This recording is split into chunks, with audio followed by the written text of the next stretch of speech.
yang dengar.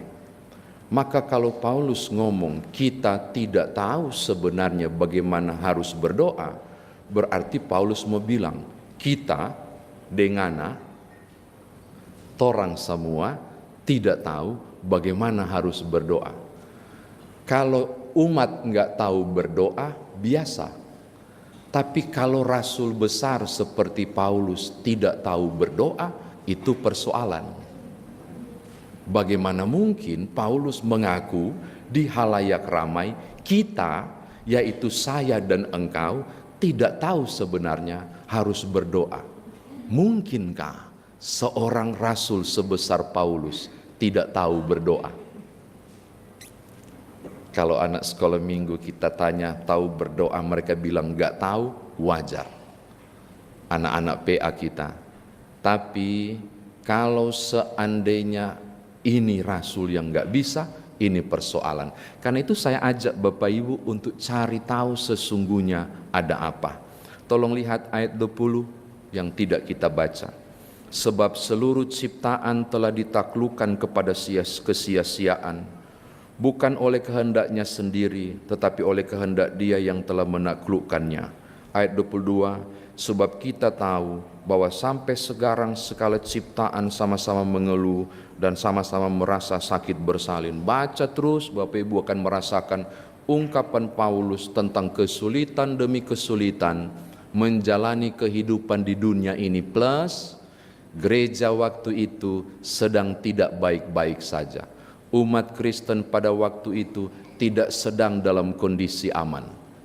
Mereka sedang mengalami kesulitan oleh karena penguasa menganiaya dan mengalami perlakuan tidak adil sebagai seorang Kristen. Wow, Bapak Ibu, enak sekali kita. Tadi saya datang, wow, banyak kali mobil di luar dan motor parkir. Ini berarti jumlah jemaat memasuki Advent 1 mengalami kesadaran yang luar biasa. Gak mudah beribadah di zaman Roma, waktu surat Roma ditulis. Gak bisa terang-terangan. Mereka sangat kesulitan. Zaman dulu menggunakan katakombe demi katakombe. Katakombe itu kuburan. Gak mudah. Tertindas luar biasa. Dan berserulah umat Kristen pada waktu itu. Bebaskanlah kami. Kuatkanlah. Bapak Ibu pernah nonton film Gladiator? Yang ada di mana tuh? Apa sih itu namanya? Kolosium. Itu dikasih berbaris mereka. Berhadapan bukan sesama manusia, tapi dicabik oleh binatang buas. Sampai segitunya kekristenan zaman itu. Dan seruan demi seruan disampaikan dalam doa kepada Allah. Tetapi kondisi tidak berubah. Nah, kata doa yang Paulus sebut itu dari kata proseuke, yang berarti yang dihantar. Dia menggunakan proseusemeta, apa yang kita hantar.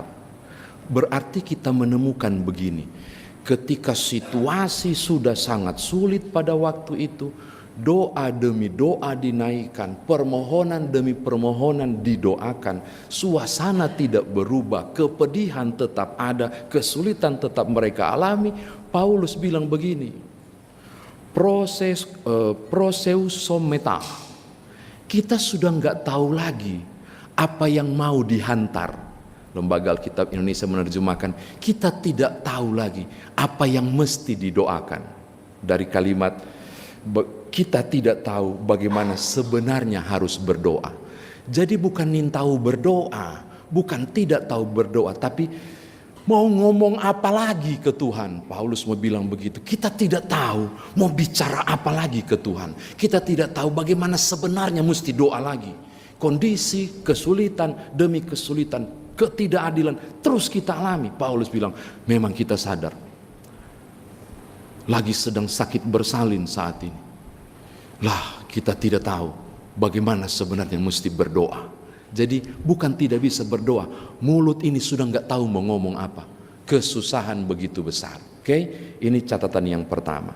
Yang kedua, Bapak Ibu, lalu di tengah situasi tidak tahu mau bicara apa, Di tengah dia tahu umatnya sedang mengalami kesesakan, Paulus tahu berbagai kondisi tidak enak sebagai orang percaya. Paulus menguatkan begini, kalaupun kalian tidak tahu bersama saya mau ngomong apa lagi, Paulus bilang, ndak usah ngomong, diam saja, tunduklah saja, tutup mulutmu, katukkan. Kalaupun harus menangis tanpa bicara, menangislah, Paulus bilang. Tapi dengarkan, kata Paulus, ayat 26, Roh Kudus sedang berdoa untukmu pada keluhan-keluhan yang tidak dapat engkau ucapkan. Wow. Di saat tidak tahu mau minta apa, di saat nggak tahu mau ngomong apa, dalam kondisi yang luar biasa pelik saat itu, ternyata ada jalan keluar. Roh Kudus diperintahkan Allah untuk mengucapkan setiap keluhan yang tidak bisa dikatakan lagi, dari berbagai hal yang tersembunyi di hati umat yang merintih, pada tangisan yang tak terdengar. Roh Kudus menolong umat untuk memperkatakan itu kepada Allah. Saya mau bilang begini Bapak Ibu, ayat ini, mohon maaf, di atas mimbar ini sekalipun, walaupun dengan YouTube saya mau sombong untuk bilang begini, saya bersyukur menjadi seorang Kristen yang percaya pada Yesus Kristus.